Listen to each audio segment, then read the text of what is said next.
કેમ છો? મજામાં? આજે આપણે બનાવીશું સમોસા. તો સમોસા બનાવવા માટે મેં અહીંયા બટેટા લીધા છે, વટાણા લીધા છે. એને આપણે સૌપ્રથમ બાફી લેવાના છે. મેં એક આ કુકર લીધું છે. ગેસ ઓન કરી લઈશું.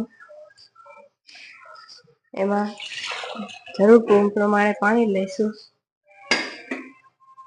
અને બટેટા આપણે બાફી લઈશું.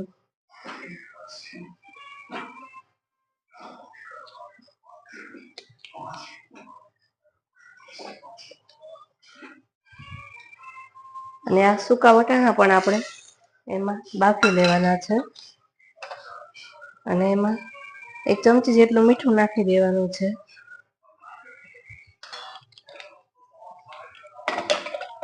અને આપણે કુકરનું ઢાંકણ બંધ કરી દઈશું. બટેટા બાફવા માટે આપણે 5 થી 6 વિસલ કરવાની છે. બટેટા બફાય ત્યાં સુધીમાં આપણે સમોસા બનાવવા માટે સમોસાની પટ્ટી તૈયાર કરી લઈશું. પટ્ટી તૈયાર કરવા માટે સૌપ્રથમ આપણે લોટ બાંધીશું. તો ફ્રેન્ડ, સમોસાની પટ્ટી બનાવવા માટે મેં અહીંયા મોટો એક વાટકો મેંદો લીધો છે. તેમાં એક આ વાટકો જે આપણે રોટલીનો લોટ આવે ઘઉંનો એ લેવાનો છે.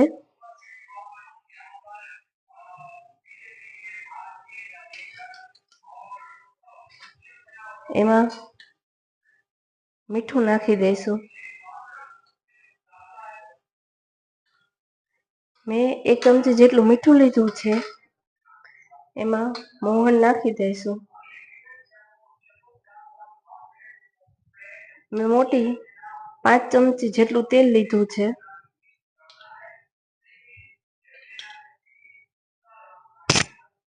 અને આપણે બધું મિક્સ કરી લેવાનો છે લોટ આપણે થોડો કઠણ બાંધવાનો છે.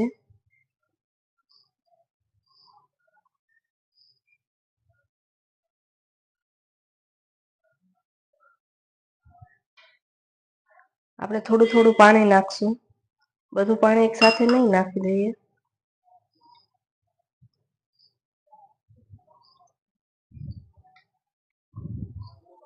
ફ્રેન્ડ્સ, તો આ લોટ આપણે બાંધી લીધો છે. તમે જોઈ શકો છો આટલું આપણે કઠણ રાખવાનો છે, ઢીલો નથી રાખવાનો. હવે એની આપણે રોટલી વણી લઈશું સમોસા માટે.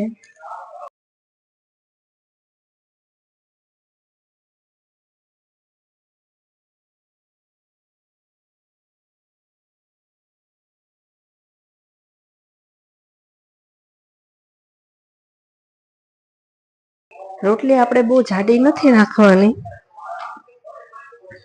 પતલી કરવાની છે, જેથી આપણે સમોસા એકદમ ક્રિસ્પી એકદમ તૈયાર થાય.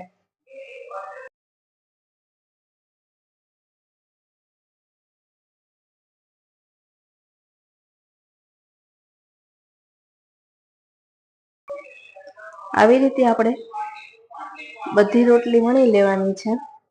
તમે જોઈ શકો છો.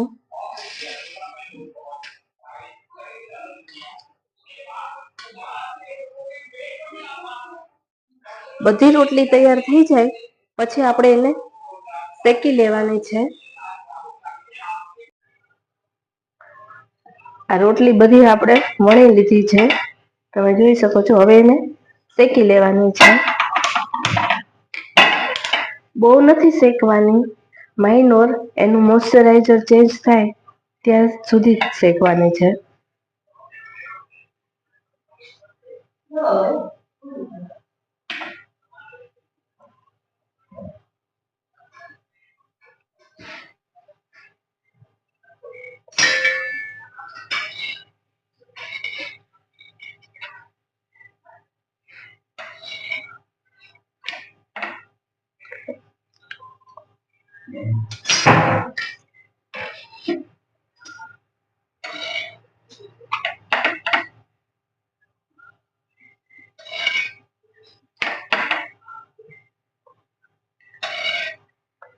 આ રોટલી હવે શેકાઈ ગઈ છે. તમે જોઈ શકો છો.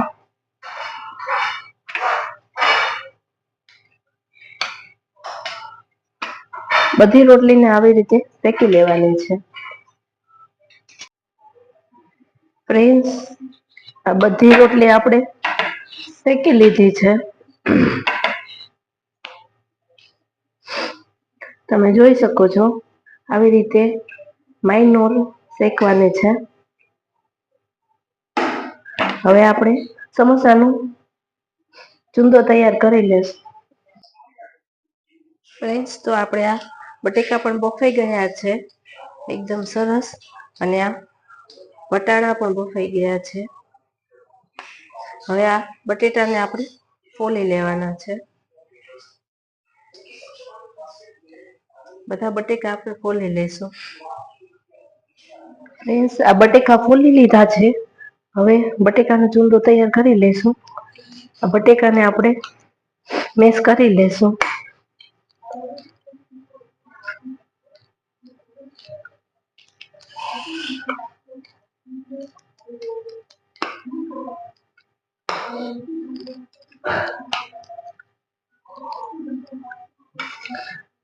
હવે એમાં ગરમ મસાલો મેં 1 ચમચી લીધેલો છે, એ ગરમ મસાલો નાખી દઈશું. આ લવંગ બાદિયાનો મસાલો છે, એ પણ 1 ચમચી જેટલો નાખી દઈશું. આનો ટેસ્ટ સમોસામાં બહુ સરસ આવે છે.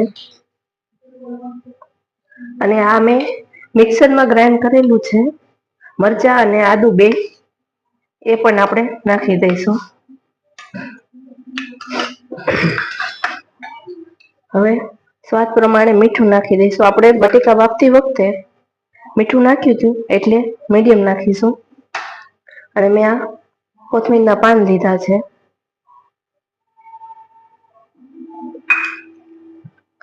અને જે આપણે વટાણા બાફેલા હતા એ પણ નાખી દઈશું.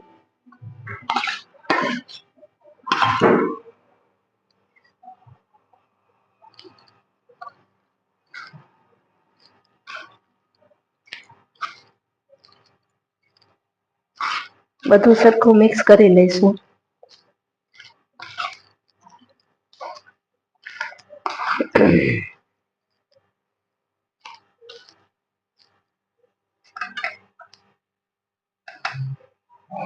મેં અડધી ચમચી જેટલો મસાલો લીધો છે. આપણે મરચાં અને આદુ પેસ્ટ નાખી છે, એટલે ટેસ્ટ પ્રમાણે તે મસાલો લેવાનો છે. બધું મિક્સ કરી લેશું. તો ફ્રેન્ડ્સ, આ રોટલીને આપણે 2 ભાગમાં કટ કરી લેવાની છે.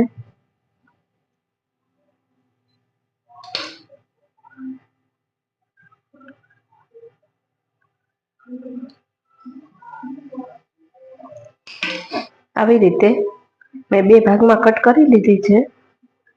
હવે મેં આ લોટ અને પાણી મિક્સ કરેલું છે, એને આપણે સમોસા ભરતી વખતે લગાવવાનું છે, જેથી આપણે આ રોટલીનું પડ છૂટું ન પડે એટલા માટે. પહેલા આવી રીતે લગાવી દેવાનું છે.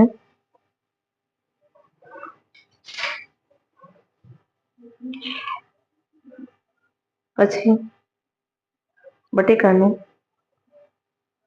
ચૂંદો આમાં રાખી દેવાનો છે અને આવી રીતે ભરી લેવાના છે. અહીંયા લોટનું મિશ્રણ લગાવી દેવાનું છે.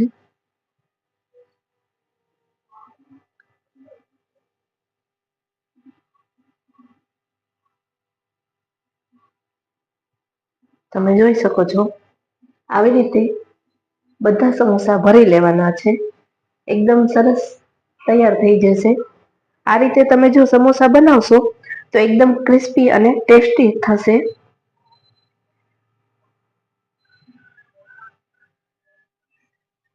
ફ્રેન્ડ્સ, આ બધા સમોસા આપણે ભરી લીધા છે.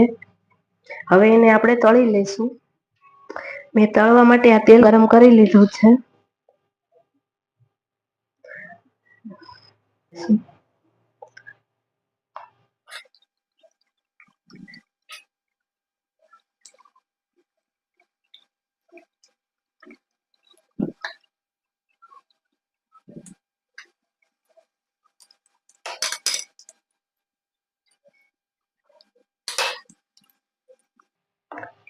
ગેસની ફ્લેમ સ્લો રાખવાની છે.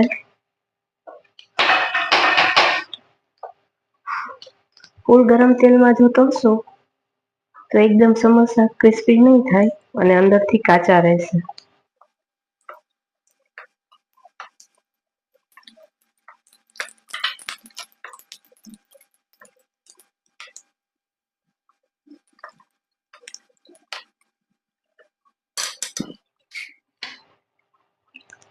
સમોસા ગોલ્ડન બ્રાઉન થાય ત્યાં સુધી તળવાના છે.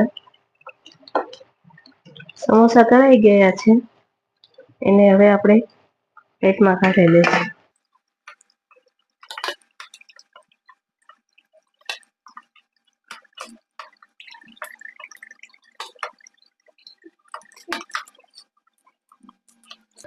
સમોસા તળાઈ ગયા છે. ફ્રેન્ડ્સ, આપણે આ સમોસા એકદમ રેડી થઈ ગયા છે. તમે જોઈ શકો છો, મેં આ ગોળ આંબલીની ચટણી લીધી છે અને આ મરચા અને કોથમીરની ચટણી ગ્રીન કરેલી છે. આ લસણની ચટણી કરેલી છે, એ તમે તમારા ટેસ્ટ અનુસાર નાખી શકો છો.